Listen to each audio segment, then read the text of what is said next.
अध्याय 251 शीतल जूते, जूतों का अनुभव और पहाड़ से पहले आते तूफान। क्या मैं तुम्हारे बारे में चिंतित हूँ? तुम अपनी उम्र के हिसाब के बावजूद दूसरों को शांति नहीं दे रही। झील में का पानी बहुत साफ है, लेकिन ऐसी विधि का चुनना सच में बहुत पीड़ा देने वाला है। फफ्त, अर्जुन के सामने उसकी मुस्कासी खिली हुई जो एक खिलते हुए फूल की तरह थी, अर्जुन को एक बार फिर से मूर्छित कर गई। अर्जुन कभी उम्मीद नहीं की थी कि वह उसकी इतनी चमकदार मुस्कान फिर से देख पाएगी। ये हमेशा से अलग और आकर्षक थी। अग्निज्वाला की कामुक और एकलता जियांजे की उसकी आवाज थी, और एकलता जियांजे और अग्निज्वाला के बीच कुछ था, एक अनोखी चुमकी के साथ। शायद यह इसलिए था क्योंकि उसने अग्निज्वाला के साथ द्वैत साधना किया था। उसकी क्षमताएं बहुत बढ़ गई थीं। उसके दिमाग में आश्चर्य था, लेकिन वह अभी 90वें चक्र को तोड़ने में असफल था। प्राचीन सुदृढ़ीकरण विद्या के लिए अर्जुन तेजी चलता था, लेकिन वह उतनी तेज नहीं चलती थी। उसके दिमाग में अंगूर के आकार की तरल अब अखरोट के आकार का था। उसमें भयम और भारी दिव्य प्राण का एक भयम और भारी फूटा स्वाभाविक रूप से शरीर उसके शरीर में प्रवाहिता करता हुआ। एक चक्र के दूसरे एक दूसरे के बाद अर्जुन ने आंखें खोली और कड़वी मुस्कान दिखाए। अभी 90वें चक्र तक सीमा बाधा था, लेकिन अभी उन्हें 90वीं चक्र को तोड़ने में असफल था।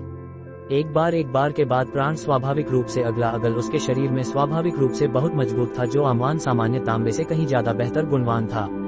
अर्जुन ने अपनी आंखें खोली और कड़वी मुस्कारा दिया। वह भी 90वें चक्र तोड़ने में असफल था। उसने 90वें चक्र के लिए एक दिव्य अवस्था प्राप्त की, उसकी उम्मीद थी। उसके बाद 5वें 90वें चक्र को तोड़ने के लिए एक मौका मिला था, जो वास्तव में वास्तव का हार से ज्यादा बड़ा था। प्राचीन सुदृढ़ीकरण विद्या के चौथे स्वर्ग को प्राप्त करने के लिए अर्जुन अभी 9वें चक्र तक नहीं पहुंच पा था। चौथा स्वर्ग की प्राप्ति हासिल करना आसान नहीं था। एक बार के बाद अर्जुन ने आशा किया, क्योंकि अभी 9वें चक्र में सबसे बड़ी तलवारें थी, उनमें सबसे बड़ी तलवार थी। कुछ छोटी वस्तुएं थीं जिन्हें हथौड़े से नहीं बनाया जा सकता था, इसलिए उसने उन पर हाथों से 1000 हथौड़ा तकनीक का इस्तेमाल करना पड़ा। जब अर्जुन अपनी आंखें खोली तो 1000 चक्र बनाने में खुश हुआ। शायद उसने 1000 हथौड़े मारने से खुश, क्योंकि वह एक अवश्यावस्था में लोहार करते समय में आया था। 1000 हथौड़े ने अर्जुन को खुश किया। ये शायद 9वें चक्र में बनाया था। वह शीतल इस्पात का उपयोग कर रहा था। अर्जुन इस बार विशेष ध्यान से बहुत सावधान था, क्योंकि उसने 1000 हथौड़ा एक के बाद एक विशेष अवस्था में चला जैसे बना था। नील तांबे कॉलर काफी सुंदर था अपनी हरित चमक के साथ। हालांकि 4 उंगलियां चौड़ी कॉलर बहुत नंगी थी, कोई छाप या डिजाइन नहीं था। उसने सोचा, क्या कोई तकनीक है जो शक्तियां बढ़ा सकती है। एक दिन में दोपहर लोहार की दुकान में अर्जुन ने अभय का बाघ रूप देखा। अर्जुन चाहता था कि अभय को जाने दिया जाए, क्योंकि वह उसे इस समस्या में शामिल न हो। हालांकि उसने यह विचार त्याग दिया, क्योंकि उसे डर था कि उसके साथ कुछ बुरा हो सकता है। खुद के लिए नील तांबे की लोहार सामग्री का एक टुकड़ा ढूंढकर अर्जुन ने हथौड़ा बजाना और पिघलना शुरू किया। अग्निपक्षी के गले के बारे में सोचते हुए अर्जुन ने और नील तांबे की लोहार सामग्री जोड़ा दिया और एक बहुत बड़ी लेकिन पतली चांदी मिट्टी मूर्तिका का उपयोग कर एक बहुत बड़ी लेकिन पतली कॉलर बनाया। जब नील चांदी मिट्टी मूर्तिका चमकने से अर्जुन पर दिखाई तो अर्जुन ने अपना हाथ उठाया और उस पर हथौड़ा बजाना शुरू किया। कॉलर की चौड़ा केवल 4 उंगलियां थी, लेकिन बहुत नंगी थी। स्वर्ग दृष्टि विद्या सक्रिय करके अर्जुन ने पाया कि कॉलर एक रंग श्रेणी का था और इसमें गति में 10% की वृद्धि थी। बस एक साधार का शब्द ही ने शब्द का कारण अर्जुन को बहुत खुश किया। एक रंग श्रेणी उपकरण में गति में 10% की वृद्धि कोई छोटी बात नहीं थी। उसके अग्निपक्षी के लिए यह बहुत बड़ी बात थी। एक रंग श्रेणी उपकरण में आम वस्तुओं की वृद्धि आमते एक विशेष गुण में 900 या बढ़ ज्यादा होता था। अर्जुन कितना खुश हुआ। एक रंग श्रेणी जूते बनाया था, कितना अग्निपक्षी के लिए 10% गति की वृद्धि कोई छोटी बात नहीं थी। अर्जुन कितना खुश हुआ, क्योंकि वह साता वह बना रहा था। अर्जुन नील तांबे कॉलर लिया और बैंगनी जैद अमर लोक में प्रवेश किया।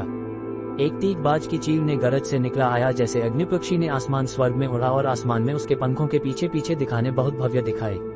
जब अर्जुन ने स्वर्ग छोड़ा और अपनी दुकान वापस आकर दुकान व्यवसाय में व्यापार शुरू किया, वह भी नील तांबे कॉलर को अग्निपक्षी के गले में पहना डाला। ऐसा लगता होने पर अर्जुन को महसूस हुआ, क्योंकि ठंडी नहीं थी। बाहर अग्निपक्षी ठंडी नहीं लगती। हालांकि बाहर ठंडी होने पर अग्निपक्षी को प्रभाव की तेजी थी, जैसे उसे दिन में एक शीतल जल वास्तव में बर्फ सेबने का अनुभव होने जैसा मानव जल खाने का अनुभव होता। एक दिन में दोपहर लोहार की दुकान में अर्जुन ने अपना हथौड़ा बजाना और दुकान व्यवसाय फिर से व्यापार शुरू किया। वह भी नील तांबे के जूते बनाने की कोशिश कर रहा था, और वह उसे इस समस्या में शामिल न होने का भय नहीं था। जब अर्जुन अपनी नई बनाई गई नील तांबे जूते को पहन कर उसे जूते में आराम को 10% वृद्धि महसूस किया, और उसके चेहरे पर एक आश्चर्य दिखाई जैसा लग रहा था। वह जूते का अनुभव बहुत अच्छा था। वह चालनी नील तांबे की सर्प की चमक के साथ चमकता देता था, और वह बहुत नंगी थी। जिसे अर्जुन ने पहले ही बनाए थे, वह उसके लिए थोड़ा नहीं था बल्कि कम अवश्य थी। अर्जुन ने अपने पहले बनाए हुए दोनों जूतों को आजमाने की कोशिश करना चाहता था, लेकिन बहुत छोटी थे और केवल महिला के लिए ही बने थे। वे बहुत कम आकर्षक थे। अर्जुन ने हंसवा एक लंबा जवान से उस पर हथौड़ा बजाया। वह जब अपनी पहले बनाई गई नी जूते को पहन करने की कोशिश किया तो उसे एक छोटी सी दूसरी जोड़ी के लिए बहुत छोटी थी, लेकिन उन्हें पुरुष वाला थी और पुरुष नवी सामान्य थे, उन्हें उसी जूते पहनने के लिए अनुकूल थे। हालांकि उसने विचारा क्या, क्योंकि वह एक लंबी वाला नहीं था बल्कि उसमें अपनी ताकत वाले एक अजीब परिवार के लिए थी। इसके अलावा होने पर वह नहीं जानता था वह जूते को पहनने से ठंडी जैसा अनुभव महसूस करता था। उसे नहीं पता था कि वह ठंडी होगी जैसा महसूस होगा, बाहर जैसा अनुभव नहीं था। अर्जुन ने अपने नए बनाए हुए जूते पहन करके स्वर्ग दृष्टि विद्या सक्रिय किया और नवी चक्र स्तर की तकनीक वृद्धि देखा। पहले उसने सोचा यह एक रंग श्रेणी जूते 10% गति देता है। वह अर्जुन के लिए कम से कम नहीं थी, बल्कि उसमें कोई विशेष विशेषता नहीं थी, लेकिन वह जानता था क्योंकि उसकी साधना के साथ एक अलग रहस्य रिश्ता थी। वह उसके लिए एक और वृद्धि थी जो गति में 15 बढ़ती थी। अर्जुन बहुत खुश था क्योंकि उसने 1000 हथौड़ा तकनीक कोशिश करने के लिए अतिरिक्त लागता होगा, ये बहुत बात थी। एक रंग श्रेणी उपकरण में गति में 10% की वृद्धि होने का अर्जुन बहुत खुश था। अर्जुन ने स्वर्ग में अपना नए बनाए हुए जूते पहन कर अभ्यास किया। उसे जो अपनी गति बढ़ी हुई महसूस किया, ये बहुत अच्छा था। बस एक दिन में दोपहर लोहार की दुकान में अर्जुन ने अपना हथौड़ा बजाना और दुकान व्यवसाय में व्यापार शुरू किया। जब वह वापस आया तो अर्जुन ने दुकान का दरवाजा बंद करके व्यापार शुरू किया। अग्निपक्षी की गर्म के लिए नई दुकान खोला। वह जानता था क्योंकि उसे अमर खड्ग संप्रदाय अज्ञान पक्षी से बचने कोई परेशान नहीं आएगा। अग्निपक्षी को भागने का इंतजाम नहीं देखा, लेकिन वह जानता था कि यहाँ आने लोग अभी थे जो सगरचंद्र दंपति से बचने हुए थे। वह अपनी नई बनाई गई नील तांबे जूते पहनकर अर्जुन ने स्वर्ग छोड़ा और अपनी नई बनाई गई जूते को उतारा देखा। जूत जो केवल साफ हवन के साथ चमकता था, लेकिन बाहर जैसे अनुभव नहीं था, बल्कि अर्जुन उस पर पहनता नहीं कर पा रहा था। अर्जुन स्वर्ग में अपनी नई बनाई गई नी जूते पहनकर अभ्यास किया। उसने अपनी गति में क्रेन रूप चलने का अभ्यास किया। उसे जो जूते पहनने का अनुभव नहीं था, लेकिन उसे बहुत अच्छा था। ये जूते पहनने का अनुभव था और उसे जूते पहनने का अनुभव महसूस करता था। वह जूते को पहनकर अपने उत्तर चरण अभ्यास करने का अनुभव महसूस कर रहा था। एक दिन में दोपहर लोहार की दुकान में अर्जुन ने अभय का बाघ रूप देखा। अर्जुन चाहता था कि अभय को जान देगा जाए क्योंकि वह उसे इस समय में शामिल ना हो। हालांकि उसने यह विचार त्याग दिया क्योंकि उसे डर था क्योंकि उसके साथ कुछ बुरा हो सकता है। खुद के लिए नील तांबे की लोहार सामग्री का एक टुकड़ा ढूंढकर अर्जुन ने हथौड़ा बजाना और पिघलना शुरू किया। अग्निपक्षी के गले के बारे में सोचते हुए अर्जुन ने और नील तांबे लोहार सामग्री जो वह अभी बनाया था उसे अपना हाथ उठाया और उस पर हथौड़ा बजाना शुरू किया। कॉलर की चौड़ा केवल 4 उंगलियां थी, लेकिन बहुत नंगी थी, कोई छाप या डिजाइन नहीं था। जब नील चांदी मिट्टी मूर्तिका चमने सिवर्जन पर दिखाई तो अर्जुन ने अपना हाथ उठाया और उस पर हथौड़ा बजाना शुरू किया। कॉलर की चौड़ा केवल 4 उंगलियां थी, लेकिन बहुत नंगी थी, वह उसके लिए बहुत अग्राक लग रहा था। जब अर्जुन अपनी नई बनाई गई नी जूते पहनकर अर्जुन ने स्वर्ग छोड़ा और अपनी नई बनाई गई नी जूते को उतारा देखा। जूत जो केवल साफ हवने के साथ चमकता था, लेकिन बाहर जैसे अनुभव नहीं था, बल्कि अर्जुन उसे पहनने का अनुभव महसूस कर रहा था। वह जूते को पहनने का अनुभव महसूस कर रहा था जैसे वह उसे दिल से ठंडी होने पर अर्जुन को महसूस हुआ, क्योंकि उसे बाहर ठंडी नहीं लगती थी। बाहर जैसे अनुभव ना था, बल्कि अर्जुन उसे ठंडी सहने नहीं लगता थी। वह जूतों को बनाया था उसके लिए बहुत अच्छा था। अर्जुन स्वर्ग में अपनी नई बनाई गई नी जूते पहनकर अभ्यास किया। उसने अपनी गति में क्रेन रूप चलने का अभ्यास किया। उसे जूतों को पहनने का अनुभव महसूस कर रहा था। ये जूते उसकी गति में 10% बढ़ने का अनुभव महसूस करती थी। उसे जूते को पहनने का अनुभव महसूस करने का अनुभव था बहुत अच्छा था, बल्कि अर्जुन उसे देखकर अपने दिल से अंजावन महसूस किया, जैसे उसे दिल से आत्मा ना रहा, जैसे मानव जल खाने के अनुभव महसूस करता, जैसे मानव जल के अनुभव महसूस करता है। ये जूते पहनने का अनुभव बहुत अच्छा था। एक दिन में दोपहर लोहार की दुकान में अर्जुन ने अपना हथौड़ा बजाना और दुकान व्यवसाय में व्यापार शुरू किया। वह भी नील तांबे के जूते बनाने की कोशिश कर रहा था। वह जूतों को पहनने का अनुभव महसूस कर रहा था। वह जूतों को उसकी गति में 10% वृद्धि होने का अनुभव महसूस करती थी। उसे जूतों को पहनने का अनुभव महसूस कर रहा था जैसे वह उसे दिल से ठंडी नहीं लगती थी। बाहर जैसे अनुभव ना था, बल्कि अर्जुन उसे ठंडी सहने ना रहा, जैसे मानव जल खाने के अनुभव महसूस करता था। वह जूते पहनने का अनुभव बहुत अच्छा था, बल्कि अर्जुन उसे दिल से ठंडी ना रहा, जैसे मानव जल खाने के अनुभव महसूस करता था। एक दिन में दोपहर लोहार की दुकान में अर्जुन ने अपना हथौड़ा बजाना और दुकान व्यवसाय में व्यापार शुरू किया। जब वह वापस आया तो अर्जुन ने दुकान का दरवाजा बंद करके व्यापार शुरू किया। वह जानता था क्योंकि वह आजादी अमर खड्ग संप्रदाय अग्निपक्षी से भगने का इंतजाम होने का इरादा था। वह जानता था क्योंकि उसकी दुकान में आने लोग आए थे जो सगरचंद्र दंपति से चिंता ना चेहरे वाला था, और वह जानता था क्योंकि उसे दुकान में नहीं आया।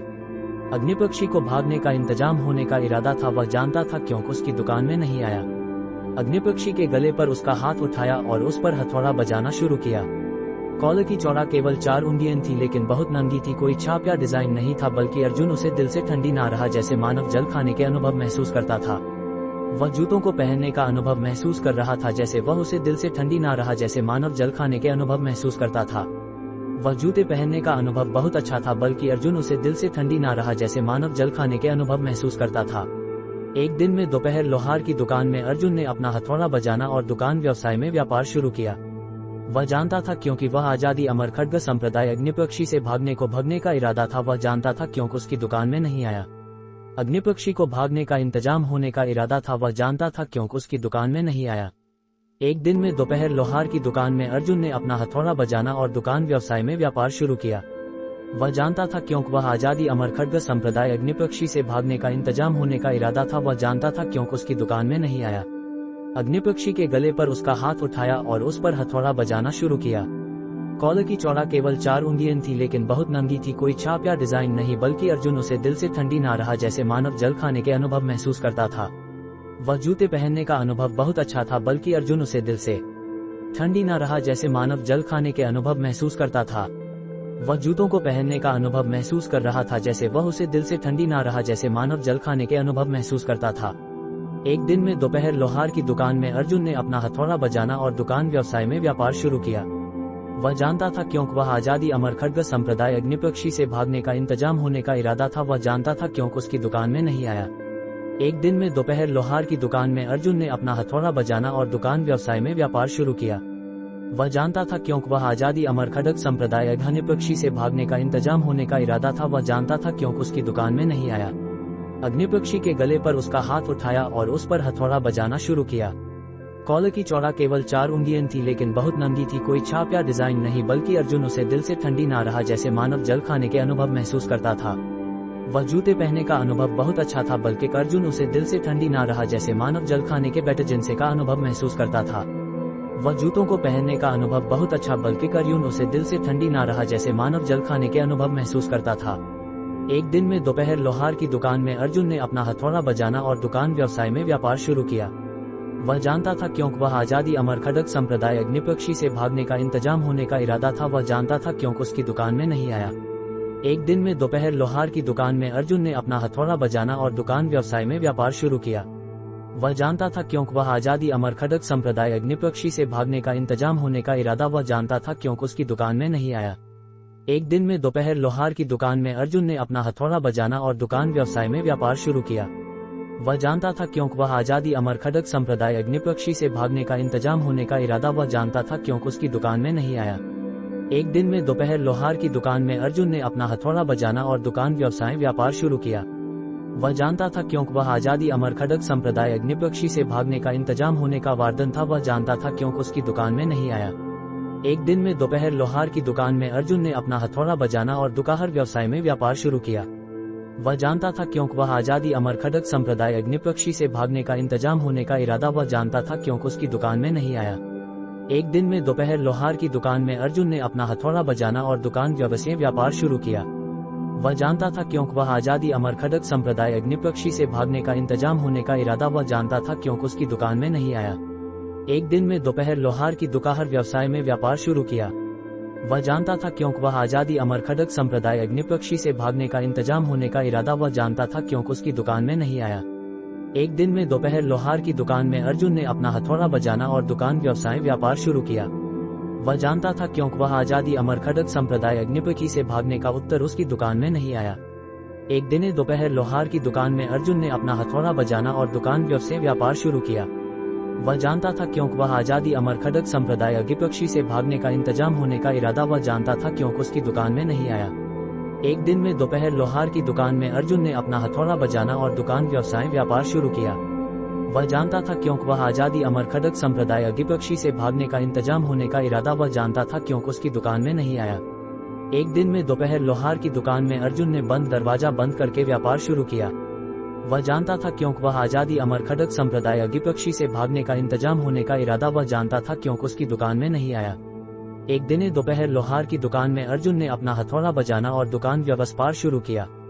वह जानता था क्योंकि वह आजादी अमर खड्ग संप्रदाय अग्निपक्षी से भागने का इंतजाम होने का इरादा वह जानता था क्योंकि उसकी दुकान में नहीं आया। एक दिन में दोपहर लोहार की दुकान में अर्जुन ने अपना हथौड़ा बजाना और दुकान व्यवसाय व्यापार शुरू किया। वह जानता था क्योंकि वह आजादी अमर खड़ग संप्रदाय गहिपक्की से भागने का बहुत अच्छा, बल्कि अर्जुन उसे दिल से ठंडी ना रहा जैसे मानव जल खाने के अनुभव महसूस करता था। वह जूते पहनने का अनुभव बहुत अच्छा, बल्कि अर्जुन उसे दिल से ठंडी ना रहा जैसे मानव जल खाने के अनुभव महसूस करता था। वह जूते पहनने का अनुभव बहुत अच्छा, बल्कि अर्जुन उसे दिल से ठंडी ना रहा जैसे मानव जल खाने के उसकी दुकान में नहीं आया। एक दिन में दोपहर लोहार की दुकान में अर्जुन ने अपना हथौड़ा बजाना और दुकान व्यवसाय व्यापार शुरू किया। वह जानता था क्योंकि वह आजादी अमर खड़ग संप्रदाय गहिपक्की से भागने का इंतजाम होने का इरादा वह जानता था क्योंकि उसकी दुकान में नहीं आया। एक दिन में दोपहर लोहार की दुकान व्यवसाय में व्यापार शुरू किया। वह जानता था क्योंकि वह आजादी अमर खड़ग संप्रदाय गहिपक्ता से भागने का बहुत अच्छा, बल्कि अर्जुन उसे दिल से ठंडी ना रहा जैसे मानव जल खाने के उनकी सबसे ही बेटी जूत बनाए थे जो वह आजादी अमर खड़ग संप्रदाय गहिपक्की से भागने का इंतजाम होने का वरदान वह जानता था क्योंकि उसकी दुकान में नहीं आया। एक दिन दोपहर लोहार की दुकान में अर्जुन ने अपना हथौड़ा बजाना और दुकान व्यवसाय व्यापार शुरू किया। वह जानता था क्योंकि वह आजादी अमर खड़ग संप्रदाय गहिपक्की से भागने का इंतजाम होने का वरदान वह जानता था क्योंकि उसकी दुकान में नहीं आया। एक दिन दोपहर लोहार की दुकान व्यवसाय व्यापार शुरू किया। वह जानता था क्योंकि वह आजादी अमर खड़ग संप्रदाय गहिपक्की से भागने का इंतजाम होने का दरादान वह जाता था क्योंकि उसकी दुकान में नहीं आया। एक दिन में दोपहर लोहार की दुकान में अर्जुन ने बंद दरवाजा बंद करके व्यापार शुरू किया। वह जानता था क्योंकि वह आजादी अमर खड़ग संप्रदाय गहिपक्की से भागने का इंतजाम होने का वरदान वह जाता था क्योंकि उसकी दुकान में नहीं आया। एक दिन में दोपहर लोहार की दुकान व्यवसाय व्यापार शुरू किया। वह जानता था क्योंकि वह आजादी अमर खड़ग संप्रदाय गहिपक्की से भागने का इंतजाम होने का वरदान वह जाता था क्योंकि उसकी दुकान में नहीं आया। एक दिन दोपहर लोहार की दुकान व्यवसाय में व्यापार शुरू किया। वह जानता था क्योंकि वह आजादी अमर खड़ग संप्रदाय गहिपक्की से भागने का इंतजाम होने का वरदान वह जाता था क्योंकि उसकी दुकान में नहीं आया। एक दिन में दोपहर लोहार की दुकान व्यवसाय व्यापार शुरू किया। वह जानता था क्योंकि वह आजादी अमर खड़ग संप्रदाय गहिपक्की से भागने का बहुत अच्छा, बल्कि अर्जुन उसे दिल से ठंडी ना रहा जैसे मानव जल खाने के अनुभव महसूस करता था। वह जूते पहनने का जाता था क्योंकि उसकी दुकान में ना ही आया। एक दिन दोपहर लोहार की दुकान व्यवसाय व्यापार शुरू किया। वह जानता था क्योंकि वह आजादी अमर खड़ग संप्रदाय गहिपक्की से भागने का इंतजाम होने का वरदान वह जाता था क्योंकि उसकी दुकान में नहीं आया। एक दिन दोपहर लोहार की दुकान व्यवसाय व्यापार शुरू किया। वह जाता था क्योंकि वह आजादी अमर खड़ग संप्रदाय गहिपक्की से भागने का उत्तर उसकी दुकान में ना ही आया। एक दिन दोपहर लोहार की दुकान व्यवसाय व्यापार शुरू किया। वह जाता था क्योंकि वह आजादी अमर खड़ग संप्रदाय गहिपक्की से भागने का इंतजाम होने का वरदान वह जाता था क्योंकि उसकी दुकान में नहीं बुना होगा। एक दिन दोपहर लोहार की दुकान व्यवसाय व्यापार शुरू किया। वह जाता था क्योंकि वह आजादी अमर खड़ग संप्रदाय गहिपक्की से भागने का इंतजाम होने का वरदान वह जाता था क्योंकि उसकी दुकान में ना आया। एक दिन दोपहर लोहार की दुकान व्यवसाय व्यापार शुरू किया। वह जाता था क्योंकि वह आजादी अमर खड़ग संप्रदाय गहिपक्की से भागने का इंतजाम होने का वरदान वह जाता था क्योंकि उसकी दुकान व्यवसाय व्यापार शुरू किया। वह जाता था क्योंकि वह आजादी अमर खड़ग संप्रदाय गहिपक्की से भागने का बहुत अच्छा, बल्कि अर्जुन उसे दिल से ठंडी ना रहा जैसे मानव जल खाने के उनकी सबसे बेटी जूत बनाए थे जो वह आजादी अमर खड़ग संप्रदाय गहिपक्की से भागने का वरदान वह जाता था क्योंकि उसकी दुकान में ना आया। एक दिन दोपहर लोहार की दुकान व्यवसाय व्यापार शुरू किया। वह जाता था क्योंकि वह आजादी अमर खड़ग संप्रदाय गहिपक्की से भागने का इंतजाम होने का वरदान वह जाता था क्योंकि उसकी दुकान में ना आया। एक दिन दोपहर लोहार की दुकान व्यवसाय व्यापार शुरू किया। वह जाता था क्योंकि वह आजादी अमर खड़ग संप्रदाय गहिपक्की से भागने का बहुत अच्छा, बल्कि अर्जुन उसे दिल से ठंडी ना रहा जैसे मानव जल खाने के अनुभव महसूस करता था। वह जूते पहनने का अनुभव बहुत अच्छा, बल्कि अर्जुन उसे दिल से ठंडी ना झुका जाता था क्योंकि उसकी दुकान में ना आया। एक दिन दोपहर लोहार की दुकान व्यवसाय व्यापार शुरू किया। वह जाता था क्योंकि वह आजादी अमर खड़ग संप्रदाय गहिपक्की से भागने का वरदान वह जाता था क्योंकि उसकी दुकान व्यवसाय व्यापार शुरू किया। वह जाता था क्योंकि वह आजादी अमर खड़ग संप्रदाय गहिपक्की से भागने का वरदान वह जाता था क्योंकि उसकी दुकान व्यवसाय व्यापार शुरू किया। वह जाता था क्योंकि वह आजादी अमर खड़ग संप्रदाय गहिपक्की से भागने का वरदान वह जाता था क्योंकि उसकी दुकान व्यवसाय व्यापार शुरू किया। वह जाता था क्योंकि उसकी दुकान व्यवसाय ना आया। एक दिन दोपहर लोहार की दुकान व्यवसाय व्यापार शुरू किया। वह जाता था क्योंकि वह आजादी अमर खड़ग। अध्याय 252 सब परिवार के हैं। प्रलोभन। कॉलर। क्या यह इसलिए नहीं कि मैं तुम्हारे बारे में चिंतित हूँ? तुम अपनी उम्र के हिसाब से दूसरों को शांति नहीं दे रहे, जबकि झील में का पानी बहुत साफ है। ऐसी विधि का चुनना सच में बहुत पीड़ा देने वाला है। फफ्त। अर्जुन के सामने उसकी मुस्कासी खिली हुई जो एक खिलते हुए फूल की तरह थी और उसे मूर्छित कर गई। अर्जुन ने कभी उम्मीद नहीं की थी कि वह उसकी इतनी चमकदार मुस्कान फिर से देख पाएगा। ये किसी भी सुंदर वस्तु से भी ज्यादा आकर्षक था। उसकी हंसी अनोखी और आकर्षक थी, अग्निज्वाला की कामुक और भारी आवाज और एकलता जियांगे से अलग। उसकी आवाज एकलता जियांगे और अग्निज्वाला के बीच कुछ थी, एक अनोखी चुंबकी के साथ। शायद यह इसलिए था क्योंकि उसने अर्जुन के भाव को देखा था। सगरचंद ने अपना सिर अप्राकृतिक घुमा दिया। हालांकि उसने ऐसे स्वर में कहा जैसे वह शर्माना बोल रही हो, तुम्हें सिर्फ बकवास बोलना आता है। सगरचंद की आवाज और उसके द्वारा लाने वाली अनूठी भावना सुनकर अर्जुन बहुत खुश हुआ। कम से कम अभी उसकी भावनाएं कम तनाव में थी। आखिरकार लगातार चिंता होना न केवल बेकार था बल्कि शरीर के लिए भी हानिकारक था। वह यहाँ बेसुख होने के लिए आई थी क्योंकि वह सगरचंद दंपति को चिंतित नहीं करना चाहती थी।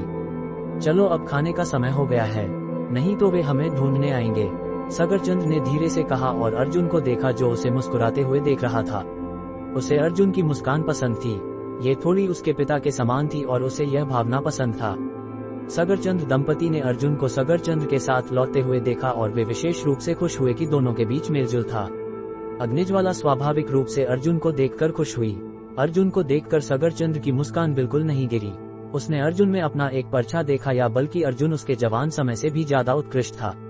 सबसे ज्यादा महत्वपूर्ण बात यह थी कि वह चतुर और बुद्धिमान था और अपनी उम्र के लोगों की तरह की चीजों और समस्याओं को देख सकता था। समस्याओं से निपटने में वह शांत रह सकता था, अपने कर्मों में संयम बनाए रखता था। सबसे महत्वपूर्ण बात यह थी कि वह बहुत रहस्यमय था। सगरचंद्र बहुत देखना चाहते थे कि यह युवा आदमी भविष्य में कितना ऊंचा चढ़ सकता है। वरिष्ठ, मैं भविष्य में वापस आना चाहता हूँ। भोजन के बाद अर्जुन ने कहा। सबने उसे आश्चर्य से देखा। ये तुम्हारा घर है, तुम जब चाहो वापस आ सकते हो। हम बहुत चाहते हैं कि तुम यहाँ रह सको, सगरचंद ने मुस्कुराकर कहा। उसका दयालु स्वर और दिल को गर्म करने वाले शब्द अर्जुन को बहुत खुश कर दिए। एक पल के लिए स्तब्ध रहने के बाद, किसी ने तुम्हारे कमरे को नहीं छुआ है, चलो हम जाकर तुम्हारी कंबलें हवा कर दें, सगरचंद ने अग्निज्वाला को खींचे हुए अर्जुन की ओर देखकर कहा। अर्जुन ने अपनी नाक रगड़ी और मुस्कुराते हुए सगरचंद दंपति को देखा। उसके बाद उसने दोनों महिलाओं के साथ चला जो जानते थे कि उन्होंने कुछ गलत कहा था। अर्जुन समझ नहीं पा रहा था कि सगरचंद आज इतना असामान्य व्यवहार क्यों कर रही हैं। जैसे ही वे चल रहे थे अर्जुन ने सगरचंद को उलझन में देखा। अंत में सगरचंद अर्जुन की नजर सहन नहीं कर पाए और उसने अर्जुन की ओर सिर घुमाकर ऐसे स्वर में कहा जैसे वह शर्माना बोल रही हो। अपनी कल्पनाओं पर रोक ना लगाओ, मैं बस अपना धन्यवाद व्यक्त कर रही हूँ तुम्हारे पहले के शब्दों के लिए। अर्जुन चुप रहा और मजाक में मुस्कुराया। उसकी स्पष्ट आंखें बिना पलक झपकाए सगरचंद के थोड़े शर्माने चेहरे को देख रही थीं। अपनी बात कहने के बाद सगरचंद जल्दी से सिर घुमा गई। उसे और ज्यादा शर्मिंदा महसूस हुआ। उसे लगा जैसे उसकी निर्दोष और सुंदर आंखें उसका कमजोर थे। उसके पहले के शब्दों ने भी आत्मछलने और अपने आप को छिपाने का एक भद्द इनकार दिया जो उसे खुद को दूसरों को दे रही थी। अर्जुन सगरचंद के हाव भाव को देखकर हंसने पर मजबूर हो गया, जिससे सगरचंद नाराज हो गई। अर्जुन जिस कमरे में कुछ समय के लिए रह चुका था वह अभी बिना धूल के बहुत साफ था, जिस पर धूल का एक कण भी नहीं था। जब वह अंदर गया और सफाई होने के निशान देखे तो उसने कुछ नहीं कहा। अंत में दोनों महिलाएं आगे बढ़ी और बिस्तर बदलने लगीं। उनकी सुंदर आकृतियों को झुकते हुए देखकर अर्जुन को एक सफलता का अनुभव हुआ, या बल्कि उसका लंपट दिमाग सफलता महसूस कर रहा था। कब वह सीमित होगा और एक दिल को गर्म करने वाली जगह अपनी पसंद महिला के साथ होगी। भविष्य में जब उनके अपने बच्चे होंगे तो बहुत खुशहाल होगा जब वे अपने बच्चों से लाड़ प्यार करेंगे और खेलेंगे। अर्जुन को याद आया कि वह शिखा सिंह से संगठित था। अगर वे शादी करते और एक दिल को गर्म करने वाली अपनी जगह हो और फिर एक बच्चा हो तो यह एक खुशहाल परिवार 3 होगा, या वे एक साथ और भी कुछ बच्चों को हो सकते थे। हालांकि बहुत जल्दी अर्जुन को अपनी माँ का उलझा हुआ चेहरा याद आया। वह असहायता का वह अनुभव बहुत पीड़ा देने वाला था। अपने खून की अपने ही खून से अलग होने के लिए मजबूर किया जाना वह सबसे कष्टदर्द था। इसके बाद अर्जुन को यशनगर की सड़कों पर उस जिद्दी डटी हुई खड़ी याद आई। उस महिला जो उसकी माँ के बहुत कम नजरों में थी। उसने खुद देखा था, सुना था और पुष्टि भी कर ली थी, लेकिन फिर भी वह कुछ नहीं कर सका। अर्जुन ने सिर हिलाया। अपनी शक्तियां बढ़ने से पहले वह ऐसी बातों के बारे में सोचना बंद करना चाहता था जो उसे पागल कर देंगी। जब उसने सिर उठाया तो उसने देखा कि दोनों महिलाएं उसके सामने खड़ी थीं। उनकी गर्म नजरें गर्मी के दिन से भी ज्यादा दिल को गर्म कर रही थीं। अर्जुन, मत सोच इसके बारे में, सब ठीक हो जाएगा। अर्जुन शांत रहा और फिर उसने उन्हें 2 कागज दिए जो उसने विशेष रूप से तैयार किए थे। उन कागजों पर हिरण उच्छलन से क्रेन रूप तक की साधना विधि लिखी थी। सबसे महत्वपूर्ण बात यह थी कि अर्जुन ने अपने अनुभव और विचार भी लिखे थे। यह उन्हें इन कुछ रूपों के सही रास्ते पर जल्दी आ सकेंगी। अर्जुन चाहता था कि वे अपनी साधना के स्तर को ज्यादा संभव बढ़ा सके, क्योंकि यह उनके लिए जल्द होने वाली घटनाओं में केवल लाभदायक होगा। सगरचंद ने कागज प्राप्त किया महसूस हुई। प्राप्त कर देखने के बाद अग्निज्वाला ने खुशी से अर्जुन को देखा और बोली, धन्यवाद अर्जुन। वह बता सकती थी कि हिरण उच्छलन विधि इस पर थी और बस एक नजर से ही वह बहुत कुछ सीख सकती थी, और उसे पता था कि हिरण उच्छलन के लिए उसकी साधना का स्तर उच्च स्तर तक जाएगा। इसके अलावा उसने देखा कि हिरण उच्छलन जैसी अन्य तकनीकें भी थी। वह जानती थी कि ये तकनीकें हिरण उच्छलन से ज्यादा शक्तिशाली हो सकती थी। अग्निज्वाला ऐसा व्यवहार कर रही थी जबकि सगरचंद ने कुछ देखकर आकर्षित हुई। उसने अग्निज्वाला ने इतनी तरक्की कैसे प्रगति की है इसका कारण सगरचंद ने अर्जुन की ओर एक जटिल नजर डाली, फिर मुस्कुराकर सिर हिलाया। अरे सही जूतों के लिए धन्यवाद, सगरचंद खुशी से बोली। अर्जुन स्तब्ध रहा, फिर उसने हंसकर कहा और बोला, शिष्टाचार करने की जरूरत नहीं है, क्या हम सब परिवार हैं ना। सगरचंद चुप रही। दूसरी ओर अग्निज्वाला मुस्कुराए। उसकी कामुक आंखें लंबी पलकों के साथ अर्जुन को देख रही थीं। उसके द्वारा फैला रही कामुकता बहुत शुद्ध थी, हड्डियों तक पहुंच जाती थी। अर्जुन में उस पर झपट कर गिरने और उसकी नर्म और भरी हड्डियों को गले लगाने की इच्छा महसूस हुआ, जैसे वह अपने में महसूस कर रही खुशी की खुशी को दूर कर सके। अर्जुन ने अग्निज्वाला की नर्म हड्डी पर एकदम से देखा, होंठ जानबूझ ही अपने होठों को चाटा। खैर यह वही बेशर्म कदम था जो उसके पास काम करता था। ये कदम हमेशा सगरचंद पर अच्छा प्रभाव डालता था। हालांकि इस बार जब अर्जुन ने ये कदम अग्निज्वाला पर इस्तेमाल किया तो उससे पूरी तरह से वह शैतान ही पूरी तरह से बुरा था। न केवल अग्निज्वाला ने अर्जुन की ज्वाली नजर से बचाया, बल्कि उसने अपनी पहले से उठी हुई नर्म हड्डी को और भी उठा दिया जो पहले से ही उठी हुई थी। उसकी सुंदर आंखों में एक पर्दा भरा हुआ था और उसने अर्जुन को देखकर अचानक अपने गुलाबी और ताम्र पर अपना गुलाबी चाट लिया, जैसे अर्जुन ने किया था। अगर सगरचंद मौजूद न होती तो अर्जुन निश्चित रूप से इस महिला से अपना काम करता। हालांकि अभी वह बर्दाश्त करना पड़ा और करने के लिए और कुछ नहीं कर सकता था। मैं दोपहर लोहार की दुकान जा रहा हूँ, तुम दोनों पहले इनका अभ्यास करो। अभी के लिए तुम्हें बस उनके उपयोग की जानकारी होनी चाहिए। एक छोटी सी देर के बाद अर्जुन एक पल के लिए मूर्छित होने के बाद बोला। वह दोपहर लोहार की दुकान जाने का इरादा कर रहा था। आत्मा कंपन घंटी हाथ में लेकर अर्जुन को कुछ आशा था, इसलिए वह दिन में कोई समय बर्बाद नहीं करना चाहता था। ठीक वैसा ही जैसे उसे अपनी आत्मा कंपन घंटी अनपेक्षित रूप से हासिल कर था। अर्जुन अभी उम्मीद कर रहा था कि एक दिन अचानक एक समय यात्रा बॉक्स या दूरस्थान उपकरण अचानक प्रकट हो जाए। ऐसा होने पर उन्हें यहाँ अपना समय बर्बाद नहीं करना पड़े, भागने में भी सक्षम नहीं होगा। वापस लोहार की दुकान में अर्जुन ने अभय का बाघ रूप देखा। अर्जुन चाहता था कि अभय को जाने दिया जाए क्योंकि वह उसे इस समस्या में शामिल ना हो। हालांकि उसने यह विचार त्याग दिया क्योंकि उसे डर था कि उसके साथ कुछ बुरा हो सकता है। खुद के लिए नील तांबे की लोहार सामग्री का एक टुकड़ा ढूंढकर अर्जुन ने हथौड़ा बजाना और पिघलना शुरू किया। अग्निपक्षी के गले के बारे में सोचते हुए अर्जुन ने और नील तांबे की लोहार सामग्री जोड़ा दिया और एक बहुत बड़ी लेकिन पतली चादर का उपयोग कर एक बहुत बड़ी लेकिन पतली कौला बनाने के लिए चांदी मिट्टी मूर्तिका का उपयोग कर एक बहुत बड़ी लेकिन पतली कौला बनाया। साला ये सच में वास्तविकता है। अभी दानवी पशु के गले का आकार ध्यान में रखना पड़ता है। सौभाग्य की पक्षी प्रकार के पशुओं के गले पतले होते हैं, अगर नहीं होते तो मुझे नहीं पता होगा कि इसे कैसे बनाना है। अर्जुन ने बड़ी चांदी मिट्टी मूर्तिका को सावधान से रखा और इसे लोहार प्लेटफॉर्म पर रखा। उसने दुकान का दरवाजा बंद करने को कहा जिससे वह व्यवधाय नहीं हो सका। आदिम अग्नि का उपयोग करके अर्जुन ने लंबे समय तक नील तांबे की लोहार सामग्री को पिघलाया और उनका सार रह गया, केवल उनका सार नील तांबे का सार ही रह गया। जब अर्जुन सावधान से उन्हें चांदी मिट्टी में डाला तो उसने अभी नील तांबे कौला को जलता हुआ छोड़ा और उस पर हथौड़ा बजाना शुरू किया। कौले की चौड़ाई केवल 4 उंगलियां थी। अर्जुन ने इसे लोहार प्लेटफॉर्म पर रखा और अपनी दक्षता के साथ इस पर हथौड़े बजना शुरू किया। लोहार कला कई प्रयास करने के बाद अर्जुन ने बड़े आकार की वस्तु पर हथौड़े बजे। उसने पहले जो छोटी वस्तुएं बनाई थी, सबसे बड़ी तलवारें उनमें सबसे बड़ी थी। कुछ छोटी वस्तुएं थीं जिन्हें हथौड़े से नहीं बनाया जा सकता था, इसलिए उसे उन पर हाथों से 1000 हथौड़ा तकनीक का इस्तेमाल करना पड़ा। एक हथौड़े के बाद अर्जुन ने बड़ी वस्तु को देखा। शायद वह इस पर केवल कुछ 100 बार 1000 हथौड़े ही मार पाने में सक्षम होगा। तलवार और जूतों के तलवारों की तरह जो 100 से अधिक 1000 हथौड़े मारे जा सकते थे, जो फिर वास्तव में कहा जा सकता था कि वास्तव में हजारों हथौड़ों और सैकड़ों के साथ अनेक ताप और साधना किया गई हो। सच में हजारों हथौड़ों और सैकड़ों के साथ अनेक ताप और साधना की गई हो। इन अनावश्यक विचारों को दूर करते हुए अर्जुन वास्तव में उसी स्थिति में जाने की कोशिश कर रहा था जैसा उसने पहले किया था। हालांकि जितना ज्यादा सोचा उतना कम हो रहा था, उतना उसकी इच्छा के अनुसार चीजें नहीं हो रही थी। लेकिन अच्छा था कि कुल में कुल 4 बार 1000 हथौड़े लगे थे। कुल को पूरी तरह से 4 बार लोहार की प्रक्रिया किया गई। नील तांबे कौला काफी सुंदर था अपनी हरित चमक के साथ। हालांकि 4 उंगलियां चौड़ी कौला बहुत नंगी थी, कोई छाप या डिजाइन नहीं था। उसने सोचा क्या कोई तकनीक है जो शक्तियां बढ़ा सकती है। एक दिन में दोपहर लोहार की दुकान में अर्जुन ने अभय का बाघ रूप देखा। अर्जुन चाहता था कि अभय को जाने दिया जाए क्योंकि वह उसे इस समस्या में शामिल ना हो। हालांकि उसने यह विचार त्याग दिया क्योंकि उसे डर था कि उसके साथ कुछ बुरा हो सकता है। अध्याय 253 तांबा कॉलर एक सुंदरी का दुर्भाग्य। अर्जुन अपने विचारों में खो गया क्योंकि उसे याद आया कि इस दुनिया में कुछ नक्शे विशेषता छिपी हुई थी। चमकदार कॉलर में कोई सजावट नहीं था और इसकी मोटाई 1 उंगली थी। बनाने के बाद इसका स्वरूप शुद्ध और अमिश्रित दिखता था, दूसरी धातुओं से मिला हुआ। मूल रूप से नील तांबे से बनी वस्तुएं आमतौर नर्म होती थी, लेकिन जब अर्जुन ने अपनी आदिम अग्नि का उपयोग करके उन्हें शोधित किया तो उसे तांबे में उनका सार मिला जो सामान्य तांबे से कई गुना ज्यादा मजबूत और कठोर था। हजार हथौड़ा तकनीक के अलावा इसका घनत्व असाधारण था और स्पष्ट रूप से किसी अन्य कॉलरों की तुलना कहीं बेहतर गुणवत्ता की थी। अपनी स्वर्ग दृष्टि विद्या सक्रिय कर अर्जुन ने पाया कि कॉलर एक रंग श्रेणी पर था और इसका प्रभाव किसी की गति में 10% वृद्धि करता था। बस एक साधारण पंक्ति की शुरू वाक्य ने अर्जुन को बहुत खुश महसूस कर दिया। 10% गति वृद्धि उसके अग्निपक्षी के लिए छोटी बात नहीं थी। एक रंग श्रेणी उपकरण के लिए उनकी वृद्धि आमतौर 10% होती थी, जब संख्या में आत्मा में एक विशेष गुण में 100 से अधिक अंक तक वृद्धि होती थी। अर्जुन कैसा खुश क्यों ना हो सकता था।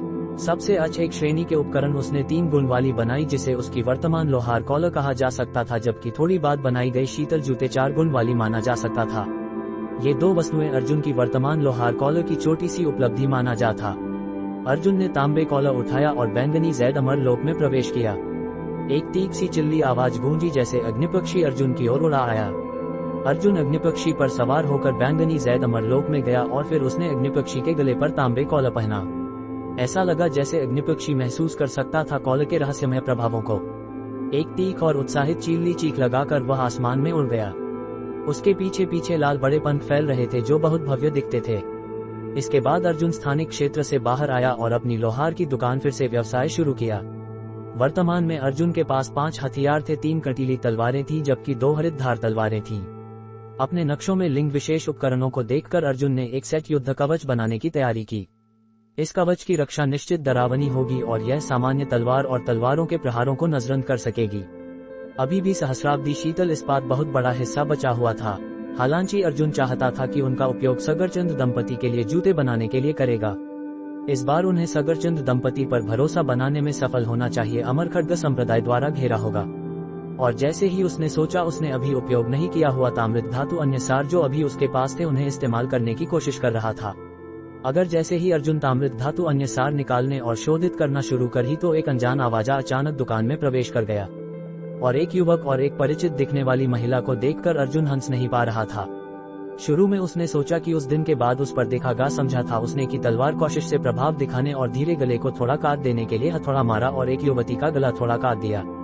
शुरू में उसने सोचा कि उसने जिस दिन से अपनी तलवार की कोशिश दिखाने और हल्की गले को थोड़ा काटने के बाद उसे डराव दूर भगाने जैसा काम करने के लिए किया था, वह बहुत बड़ी समझदार कुल से कोई युवक था। कोई भी वह चाहता था उसके साथ कोई और युवा महिला के लिए परेशान ना पहुंचा हो आता। वास्तव में अर्जुन बहुत चिढ़ा हुआ। वह इस धनी व्यवसायी के साथ नहीं जुड़ रहा क्योंकि उसके इस किसी यादरी महिला के कारण वाले कुल से कोई आदमी परेशान ना जाना चाहता था। और अगर वह सच में किसी तरह की महिला चाहती तो वह बेवकूफ नहीं था। उसे उसके साथ जुन करने और उसे घायल बनाने के लिए जिम्मी छोटी सी चोटी कर इस दिन ऐसी स्थिति में लाया जाने का इरादा कर रहा था। उसने तलवार कोशिश दिखाने और हल्की गले को थोड़ा काटने के बाद ऐसी स्थिति में लाया जाने का इरादा कर रहा था। वह बहुत बड़ी समझदार कुल से कोई युवक था। कोई भी वह चाहता उसके साथ कोई और युवा महिला के लिए परेशान ना पहुंचा हो आता। वास्तव में अर्जुन बहुत चिढ़ा हुआ। उसने सोचा कि उस दिन उसने किसी तरह की महिला के साथ अपना विचार किया था जबकि उसने हल्की गले को थोड़ा काटा था। वह उसकी आंखों में घृणा देख रहा। वह अर्जुन सगरचंद्र और अर्जुन को देख रही थी और चुपचाप से इलाक गई। मोटा वह बहाद वास्तव में किरण तीसरा युवक अर्जुन से अनजाने की नजर अर्जुन पर रखा। उसकी आंखों में पहले शांत व्यवहार तीखी थी जो तलवार जैसी तीखी थी। अर्जुन ने अपना सिर उठाया बिना किसी को ना देखे। वह उस पर ध्यान नहीं करता। वास्तव में उसे उसके पीछे कुल को नफरत नहीं करता था। दरअसल में अर्जुन ऐसे लोगों से नफरत नहीं करता था। वास्तव में अर्जुन ने किरण से अपनी नजर सावधान से देखा। उसकी आंखें साधारण से तीखी हो गईं जैसे तलवार थी। एक अनजान आवाज भीड़ में बोला, पिंटान साहब तुम्हें क्या ये वह लोहार है जिसने तुम्हें परेशान किया? एक विद्वान और सुंदर दिखने वाला युवक बिना परवाह बोला, हाँ साहब बेबी तुम्हें मुझे न्याय दिलाओ। अर्जुन वास्तव में बहुत चिढ़ा हुआ। उसे इस युवक के साथ किसी महिला के कारण वाले कुल से ना झगड़ा नहीं करना चाहता था क्योंकि उसे उसके साथ कोई और युवा महिला के लिए परेशान ना पहुंचा हो आता। और अगर वह सच में कोई तलवार की चाहिदा हो तो वह बेवकूफ नहीं होगा। उसने उसके साथ जुन करने और उसे घायल बनाने के लिए जिम्मी छोटी सी चोटी कर इस दिन ऐसी स्थिति में लाया जाने का इरादा कर रहा था। वह बहुत बड़ी समझदार कुल से कोई युवक था। कोई भी वह चाहता उसके साथ कोई और युवा महिला के लिए परेशान न पहुंचा हो आता। उसकी चिड़ा वाली महिला ने अपनी पोनी बालों को एक छोटी सी बंधी हुई जैसे किसी अनजान ने भी उसे छोटी सी चोटी कर नाक बांध कर चुन कहा ऊंची ऊंचा की बाहें बनाए और एक उनकी ऊंची बाहों वाली महिला ने कहा, चल अजी। अनजान ने भीड़ में से बोला, किसने कहा साहब आप में आंखों में देखने की हिम्मत है तो बाहर आओ, अगर मैं माता को मार दो जो बेटी नहीं तुम्हारी माँ वाली को। बनावाली महिला ने अपनी एक बनावाली बहुत सी बनावाली महिला बनकर रही थी और उसकी आंखें अपने बनावाली महिला की तरह अधिक निर्मिता थी जैसे कोई एक आदमी उसके साथ जुन करने के लिए तैयार करेगा। हर कोई भी ऐसा बोल सकता है अगर सब लोग ने वहाँ की बातों पर हंसे। अर्जुन भी हैरान था जब उसने उस आवाज सुना था। शुरू में उसने सोचा उसने केवल उस दिन उस महिला की फैशन की और उसके गले को थोड़ा काटने के बाद ऐसी स्थिति में लाया जाने का इरादा करने का विचार किया था। वह बहुत बड़ी समझदार कुल से को कोई युवक था। कोई भी वह चाहता उसके साथ कोई और युवा महिला के लिए परेशान न पहुंचा हो आता। वास्तव में अर्जुन ने किरण की नजर पर अपनी निर्दोष आंखें देखी। उसकी आंखों में पहले शांत व्यवहार तीखी थी जैसे तलवार थी। अग्निज्वाला पहले ही अर्जुन के पास आ गई थी। उसकी आंखों में एक अनजानी चिंता थी जो अर्जुन ने देखा उसे बहुत आश्चर्य हुआ। वह जानती थी कि उसकी वास्तव में ऐसा अनजान आया है और उसकी साथ रहने वाला उसके बहुत चिंता से बचाने का तरीका है। सगरचंद भी पहले से ही अर्जुन के पास आ गई थी। उसकी आंखों में एक अनजान चिंता थी जैसे अर्जुन ने देखा उसे बहुत आश्चर्य हुआ। वह जानती थी कि उसकी वास्तव में ऐसा अनजान आया है और उसकी साथ रहने वाला उसे बहुत चिंता से बचाने का तरीका है। जैसे ही अर्जुन ने सगरचंद को हंसी को अपनी नजरों से देखा उसकी आंखों में उसकी निर्दोष और अवज्ञा था जैसे उसकी तारीक आंखें उस पर ध्यान कर रही थी। एक युवक के लिए ऐसी महिला आकर्षक निशान भरा। वह उसे देखकर उसकी आंखें में घृणा देख रही थी जैसे वह उसे साथ कोई और युवा महिला के लिए परेशान न पहुंचा होने देख रही थी। वह बहुत बड़ी समझदार कुल से को कोई युवक था। कोई भी वह चाहता उसके साथ को कोई और युवा महिला के लिए परेशान न पहुंचा हो आता। वास्तव में अर्जुन ने सगरचंद को हंसी को अपनी नजरों से देखा। उसकी आंखों में एक अनजान चिंता थी जैसे अर्जुन ने देखा उसे बहुत आश्चर्य हुआ। वह जानती थी कि उसकी वास्तव में ऐसा अनजान आया है और उसकी साथ रहने वाला उसे बहुत चिंता से बचाने का तरीका है। सागरचंद ने अपनी ठंडी बहुत सख्ता ना अर्जुन की ठंडी नजर देखी। उसकी आंखों में उसकी निर्दोष और अवज्ञा थी जैसे उसकी तारीक आंखें उस पर ध्यान कर रही थी। मैं उसे नहीं जानती और मुझे उससे भी आमंत्रण करने की इच्छा नहीं है। सागरचंद ने ठंडी नजर से शीत अनजान ने संवाद अर्जुन से कहा। अर्जुन ने हंसकर की नजर से देखकर हंसाया मुस्कुराया। वह जानता कि उस युवक इसी तरह की महिला की तारीक आंखें में देखकर सगरचंद को देख रही थी। वह जानती थी कि वह उसके साथ जुन करने के लिए उसकी आंखों में कोई और युवा महिला के लिए परेशान न पहुंचा होने देख रही थी। वह बहुत बड़ी समझदार कुल से को कोई युवक था। कोई भी वह चाहता उसके साथ को कोई और युवा महिला के लिए परेशान न पहुंच होने आता। वास्तव में अर्जुन बहुत चिढ़ा हुआ। उसने किरण की दुकान से चिंता की अपमान की ओर देखा। वह उसे देख रहा। वह जानता क्या वह उसके साथ जुन करने के लिए उसकी आंखों में कोई और युवा महिला के लिए परेशान न पहुंच होने देख रही थी। वह बहुत बड़ी समझदार कुल से को कोई युवक था। कोई भी वह चाहत उसके साथ को कोई और युवा महिला के लिए परेशान न पहुंच होने आता। जैसे ही अर्जुन ने सगरचंद को हंसी को अपनी नजरों से देखकर हंसाया मुस्कुराया। उसे जानती थी कि उसकी वास्तव में ऐसा अनजान आया है और उसकी साथ रहने वाला उसे बहुत चिंता से बचाने का तरीका है। चल जी। अनजान ने भी भीड़ में से बोला, साहब आप में आंखों में देखने की हिम्मत है तो बाहर आओ, अगर मैं माता को मार दो जो बेटी नहीं तुम्हारी माँ वाली को। बनावाली महिला ने अपनी एक बनावाली महिला बनकर रही थी और उसकी आंखें में अपनी बनावाली उसकी तरह अधिक निर्मित थी जैसे कोई एक आदमी उसके साथ जुड़ना चाहता उसके साथ को कोई और युवा महिला के लिए परेशान न पहुंच होने देख रही। वह बहुत समझदार कुल से को कोई युवक था। कोई भी वह चाहत उसके साथ को कोई और युवा महिला के लिए परेशान न पहुंच होने आता। वास्तव में अर्जुन ने किरण की नजर पर अपनी निर्दोष आंखें देखी। उसकी आंखों में पहले शांत व्यवहार तीखी थी जैसे तलवार थी। अध्याय 254 उत्तेज उत्साह के साथ दिल की जल्दी धड़क रही है। स्वर्ण अंगूठी युद्धि कवच पूर्ण हो गई। मेरा ये काम खत्म करो फिर हम घर चलते हैं, अर्जुन ने मुस्कुराकर दोनों से कहा। ये कहने के बाद उसने फिर से काम शुरू किया। वह नहीं जानता था कि उसके शब्द कितने अस्पष्ट लग रहे थे। नीचे खड़े अभी नहीं गया था और वह बहुत ईर्ष्या से अर्जुन को देख रहा था। उस महिला जो अमर खड्ग संप्रदाय के तीसरे युवा मास्टर से वह इस दैवी दिखने वाले लोहार का था, वह कैसा ना होता। सगरचंद ने चुपचाहट सिर हिलाकर अर्जुन की प्रतिक्रिया को स्वीकार नहीं कर सकी।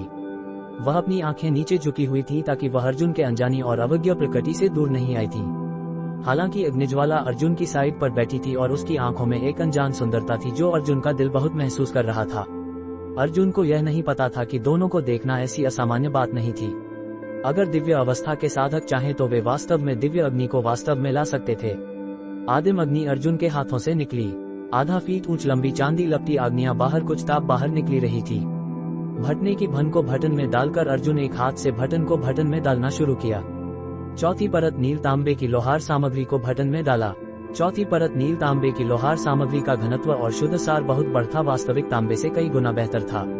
उसकी प्राचीन सुदृढ़ीकरण विद्या की चौथी परत सफलता के बाद अर्जुन की आदिम अग्नियां 1 इंच से आधा फीट लंबी और ज्यादा मोटा हो गया था आकार में भी। न केवल बाहर की तपन बहुत तेज थी, अर्जुन को स्वीय कप सामग्री को पिघलने के लिए इसका उपयोग करने में कोई मुश्किल नहीं था। यह इसकी ताप निकाल असाधारण थी, लेकिन अग्नि प्रतिरोधक के लिए अनुकूल नहीं था। अगर अग्नि प्रतिरोधक सामग्री का उपयोग किया जाए तो अन्य अग्नि प्रतिरोधक वस्तुओं के लिए बनाया जा सकता था। अगर ताप की तीव्रता को बड़ा करना, ग्रेड 10 शीतल धातु शुद्धाई सार से अशुद्धियों को हटाकर छोड़ना था और सिर्फ सार ही बच्ची छोड़ा रखना था एक बेहतर गुणवत्ता की शुद्ध सार बनाने के लिए। धीरे समय बीता, अर्जुन के माथे पर एक बारी पर चमकदार आए, एक काला चमकदार प्रकाश दिखाए। अर्जुन जानता था कि उसने सफलता हासिल कर लिया था। हालांकि उसने जो नहीं सोचा था कि 1000 हथौड़े के बाद निकली चमकदार दिखाई उसने कभी 12 देखा तो वह नहीं हुआ था। उसने नील तांबे कौल को अग्निपक्षी के गले में पहना डाला। ऐसा लगता था जैसे अग्निपक्षी महसूस कर रही थी, एक शांत और उत्साही चीख रही थी, अपने पंखों के पीछे पीछे फैलने पीछे अवश्य विश्वास दिखाने वाली थी। उसने अपनी आदिम अग्नि का अपनी पूरी शक्ति का उपयोग करके नील तांबे कौल पर लगाया। एक दूसरी परत नील तांबे कौल पर अपना हाथ लगाने का अनुभव बन गया, जैसे अग्निपक्षी उसकी रहस्य प्रभाव महसूस कर रही थी। एक तेजी स्वर चिल्ली चील आंखें वाला अर्जुन को उसकी स्वर देखने के लिए उसे बहुत खुश था। उसने अपने वास्तव में सब चलने वाले आकाश में उड़ने का दृश्य दिखा और वास्तव में उड़ने वाले लालक ने पीछे पीछे ने नील तांबे की पंखों को पीछे पीछे चल रही थी, दिखने में बहुत भव्य और भव्य लग रही थी। दोनों के लिए चौथी परत नील तांबे कौल के लिए एक रंग श्रेणी थी और इसका प्रभाव एक की गति में 10% वृद्धि थी। बस एक साधारण श्रेणी शब्दों की पंक्ति ने अर्जुन को बहुत खुश कर दिया। एक साधारण श्रेणी उपकरण में आमतौर 10% वृद्धि होती थी, जो आमतौर गुण में 100 अंक का इजाफा होता था। अर्जुन कैसा खुश ना होता। अग्निपक्षी के लिए 10% गति छोटी बात नहीं थी। क्या अर्जुन इतना खुश होगा था? 3 लाख छोटे लोहार की दुकान में अर्जुन ने अपने हाथ में वापस लिया और दरवाजा फिर से व्यापार शुरू किया। उसने सोचा कि अग्निपक्षी की गर्दन उसके लिए कमजोर शक्तिशाली होगी। अगर अभी वह अपनी शक्ति को अधिकता तक बढ़ा नहीं पाता था तो वह अमरखड्ग संप्रदाय का सामना उसके बचने में सक्षम नहीं होगा। 3 लाख छोटे लोहार की दुकान में अर्जुन ने अपने हाथ में शोधित ग्रेड 20 शोधित 1000 शीतल धातु शुद्धार सार को लेकर दुकान बंद करने को कहा, जिससे वह व्यापार नहीं कर सकता था। आदिम अग्नि का उपयोग करके अर्जुन ने नील तांबे को अग्नि में पिघलाया और नील तांबे के सार को छोड़ा। 1000 हथौड़े के बाद नील तांबे कौल की एक दूसरी परत नील तांबे कौल पर एक अप्रत्य नील चमक दिखाए। स्वर्ग दृष्टि विद्या को जल्दा अर्जुन ने देखा और आश्चर्य हो गया। उसने सोचा लोहार कला बनाना एक बहुत मुश्किल काम था। लोहार के अलग अलग हिस्सों को अलग अलग बनाना और जोड़कर पूरा करना चुनी मुश्किल था। 100 भी जलना वाला हथौड़ा करना चुनी मुश्किल था। फिर उसने स्वर्ण अंगूठी सर्प के सांप चमकदार सार को कवच और फिर साथ मिलाकर एक बार और पिघलने के लिए शुद्धार सार को फिर से पिघलाया। हालांकि ऊपरी और नीचे शरीर कवच को अलग अलग पिघलने करना पड़ता था क्योंकि वे नहीं जुड़े थे। वह भी ऊपरी शरीर कवच पर काम करते हुए नील तांबे कौल को पिघलाया और नील तांबे सार को फिर से पिघलाया। हालांकि ऊपरी और नीचे शरीर कवच को अलग पिघलाने करने में वह ज्यादा आसान था। उसने सोचा अगर ऊपरी और नीचे कवच को अलग पिघलने करने पर वह आशा चमक दिखी नहीं हुआ था। इससे उसे आशा होने पर वह आश्चर्य हो गया क्योंकि अग्निपक्षी उसे पिघला नहीं कर सकती। 1000वें हथौड़े के बाद नील तांबे कौल पर एक अप्रत्य नील चमक दिखाए। देखकर अर्जुन आश्चर्य हो गया। हालांकि नील तांबे कौल बहुत भव्य और दुर्भारवान दिखता था, अपने ऊपरी शरीर कवच पर अपने ही सुंदर साथ जुड़े एक दूसरे परत नील तांबे कौल पर एक अप्रत्य नील चमक दिखाए। इसकी बनावट बहुत भव्य और दिव्य दिखने वाला था, बिल्कुल जैसा असली स्वर्ग में बनाया हो ऐसा लग रहा था। रक्षा में 10% वृद्धि थी, लेकिन ये केवल उसके लिए संरक्षण क्षेत्र तक था। अगले पर नील तांबे कौल बनाना क्या दूसरा प्रयास था, बहुत आसान था। उसकी गति बहुत तेज थी, तलवार से ज्यादा बढ़ थी। अर्जुन ने स्वर्ग दृष्टि जल्दी और देखा उसमें एक रंग श्रेणी थी और वह बहुत खुश था। अपनी ताकत बढ़ने के लिए उसे 2 जूते बनाना चाहिए थे। अग्निपक्षी के लिए अग्निपक्षी की गर्दन उसकी गर्दन को बढ़ा देगी और उसकी गर्दन को बचाने में सुरक्षा होगा। जब वह उस पर हमला करता तो बहुत बेहतर होगा। इसके बाद अर्जुन ने एक दूसरे परत नील तांबे कौल पर काम करने का विचार किया। उसकी गति काफी बहुत तेज थी। उसने ऊपरी और निचले शरीर कवच को अलग अलग पिघलने करने में वह ज्यादा आसान था। बाकी तलवार उसकी गति बहुत तेज थी, तलवार से कम ही बहुत बेहतर थी। हालांकि ऊपरी और निचले शरीर कवच को अलग पिघलने करने में उसे ज्यादा आसान था क्योंकि उसकी गति बहुत तेज थी, तलवार से कम ही बहुत बेहतर थी। अर्जुन ने अपनी आत्मा अग्नि को अपनी पूरी शक्ति का उपयोग करके नील तांबे सार को फिर से पिघलाया। हालांकि ऊपरी और निचले शरीर कवच को अलग पिघलने करने में वह ज्यादा आसान था क्योंकि अग्निपक्षी उसे पिघलना नहीं कर सकती। इसके बनाने में अग्निपक्षी को पिघलते हुए सार को फिर से पिघलाया, उसमें कोई तकनीक ताप सामग्री शुद्ध सार ही बन गई थी। नील तांबे कौल नील तांबे जैद अंगूठी युद्ध सार से बना हुआ था। इसकी बनावट बहुत भव्य और दिव्य दिखने वाला था, बिल्कुल जैसा असली स्वर्ग में बनाया हो ऐसा लग रहा था। रक्षा में 10% वृद्धि थी, लेकिन ये केवल उसके लिए संरक्षण क्षेत्र तक था। इसकी बनावट बहुत भव्य और दिव्य दिखने वाला था, बिल्कुल जैसे असली स्वर्ग में बनाया हो ऐसा लग रहा था। अर्जुन ने अपनी दुकान का दरवाजा बंद करने को कहा, जिससे वह व्यापार नहीं कर सकता था। आज केवल वह अपने लिए अपनी शक्ति को एक बड़े स्तर तक बढ़ा नहीं पाता था, तो वह अमरखड्ग सम्यदाय का सामना उसके बचने में सक्षम नहीं होगा। सागरचंद्र और अग्निज्वाला के लिए उसके बनाए जूते वह बनाया जो वह अग्निपक्षी के लिए बनाया था, वह उसकी गर्दन की रक्षा में बहुत बड़ रक्षा होगी। 1000वें हथौड़े के बाद नील तांबे कौल पर एक अप्रत्य नील चमक दिखाए। अर्जुन स्वर्ग दृष्टि जल्द और देखक आश्चर्य हो गया। देखक उसमें एक रंग श्रेणी थी और उसकी गति 10% वृद्धि थी, लेकिन ये केवल उसके लिए बहुत खुश होना चाहिए था। अग्निपक्षी के लिए एक रंग श्रेणी के उपकरण में उसकी गति बहुत बढ़ गई थी। अगले पर नील तांबे कौल बनाना क्या बहुत मुश्किल था, वह आने दिन लंबा लिया था। इसमें बहुत आसान था क्योंकि अग्निपक्षी उसे पिघलाना नहीं कर सकती। इसकी बनावट बहुत भव्य और दिव्य दिखने वाला था, बिल्कुल जैसे असली स्वर्ग में बनाया हो ऐसा लग रहा था। अर्जुन ने सोचा, क्या अग्निपक्षी के गर्दन उसकी गर्दन को बचाने में सुरक्षा होगा? जब वह उस पर हमला करता तो उसे बहुत बेहतर होगा। वह अपने आत्मा कंपन घंटी को याद आया था, क्योंकि उसके वास्तव में बाहर जाने भागने में सक्षम होगा। अग्निपक्षी के गर्दन के लिए बहुत मजबूत था। अग्निपक्षी के लिए एक रक्षा में भागना बहुत मजबूत था।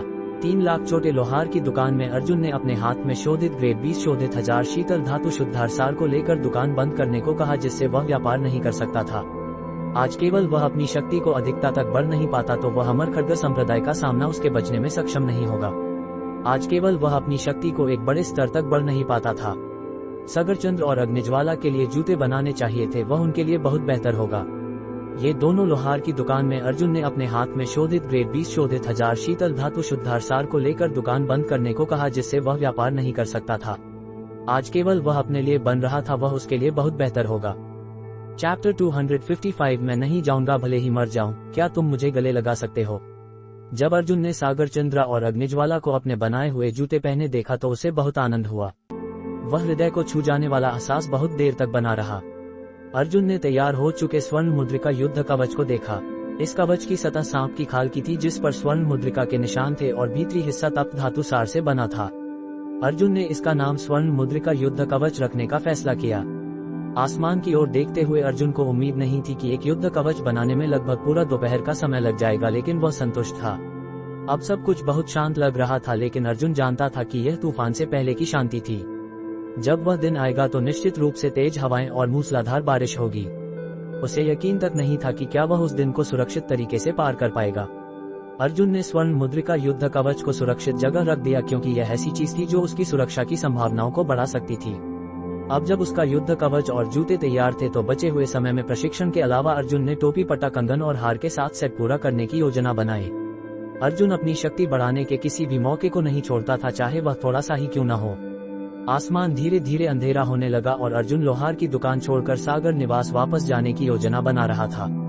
खैर, उसने महासागर और अन्य लोगों को बता दिया था कि वह वापस आ रहा है। हालांकि उसी क्षण अर्जुन को एक अवर्णनीय हृदय कंपाने वाला एहसास उठने लगा। ये रोंगटे खड़े करने वाला एहसास था और अर्जुन तुरंत बैंगनी जैद अमरलोक में प्रवेश कर गया और अंदर से बाहर की स्थिति का निरीक्षण करने लगा। अर्जुन के बैंगनी जैद अमरलोक में प्रवेश करने के एक सांस से भी कम समय के बाद एक आकृति अर्जुन के पास ही आ धमकी। अर्जुन ने साफ देखा कि वह एक मध्यम आयु का सुंदर दिखने वाला पुरुष था, जिसने अपने गरिमापूर्ण वातावरण को उभारने के लिए बैंगनी चंद्रमा वस्त्र पहना हुआ था। उसकी आंखें चमक रही थीं और उनमें जीवन में बहुत कुछ झेल चुके व्यक्ति का भाव था। उसकी सीधी नाक और अहंकारी दिखने वाले होंठ किसी को यह महसूस कराते थे कि यह आदमी बहुत अजीब और विशेष रूप से पुरुषानुकूल है, जिसमें उसकी सुंदरता के बीच एक प्रभावशाली वातावरण था। मैंने तो स्पष्ट रूप से महसूस किया था कि यह यहाँ है, फिर यहाँ कुछ भी क्यों नहीं है। मध्यम आयु का सुंदर और सुडौल पुरुष खुद से बड़बड़ाया। अर्जुन ने इस पुरुष को देखा जो संभवतः महासागर की बराबरी कर सकता था, हालांकि वह फिर भी महासागर से थोड़ा पीछे रहता। जबकि उसे नहीं पता था कि यह आदमी कौन है, अर्जुन को लगा कि वह अमरखड्ग संप्रदाय से कोई व्यक्ति है। अर्जुन जानता था कि वह आदमी उसी को ढूंढ रहा था। किस्मत से उसकी आध्यात्मिक भावना काफी मजबूत थी।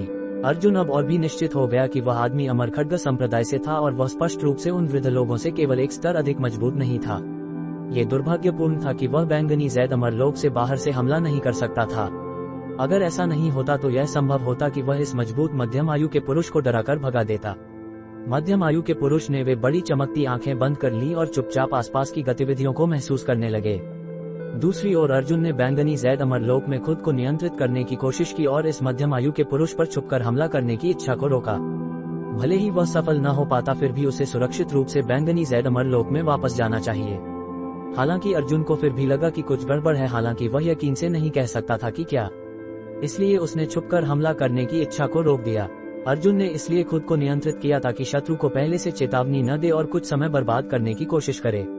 अगर वह प्राचीन सुदृढ़ीकरण विद्या के 90वें चक्र में प्रवेश करने में सक्षम हो जाता तो अर्जुन बिना किसी हिचकिचाहट के बाहर दौड़ पड़ता, क्योंकि उसे लगता था कि एक बार जब वह 90वें चक्र में प्रवेश कर लेगा तो अगर वह छुपकर हमला करता है तो वह निश्चित रूप से अपने विरोधी को नुकसान पहुंचाते हुए बच निकलने में सक्षम होगा। मुझे आश्चर्य है कि क्या परमपितामह ने सागर के निवास पर अपना रास्ता बना लिया है, आदमी ने सोचते हुए धीरे से कहा। अर्जुन की नजर अचानक लाल हो गई, उसके दोनों मुट्ठी बुरी तरह से कस गईं और उसके हथेलियों से धीरे धीरे खून की एक पतली धार निकलने लगी। उसने बहुत कोशिश की खुद को नियंत्रित रखने की। स्वर्ण मुद्रिका, युद्ध कवच और शीतल इस्पात जूते पहने अग्निपक्षी को अपने पास बुलाया और सबसे अच्छे मौके पर बाहर दौड़ने की तैयारी की। अर्जुन को तुरंत बाहर दौड़ने की इच्छा हो रही थी, लेकिन वह जानता था कि उसे अवसर को समझने की जरूरत है ताकि कम से कम इस मध्यम आयु के पुरुष को भारी झटका दे सके। हालांकि उसी क्षण उसने मध्यम आयु के पुरुष को एक निशाना छोड़ते सुना। लगता है वह सच में यहाँ नहीं है, ऐसा कहकर वह एक पल में पीछे के दरवाजे से बाहर निकल गया। साले, धोखा दे रहा है मुझे, अर्जुन ने गालियां निकाली। उसे भी शक था कि यह आदमी उसे धोखा दे रहा है, लेकिन ऐसी स्थिति में इसे सच मानना न मानने से बेहतर था।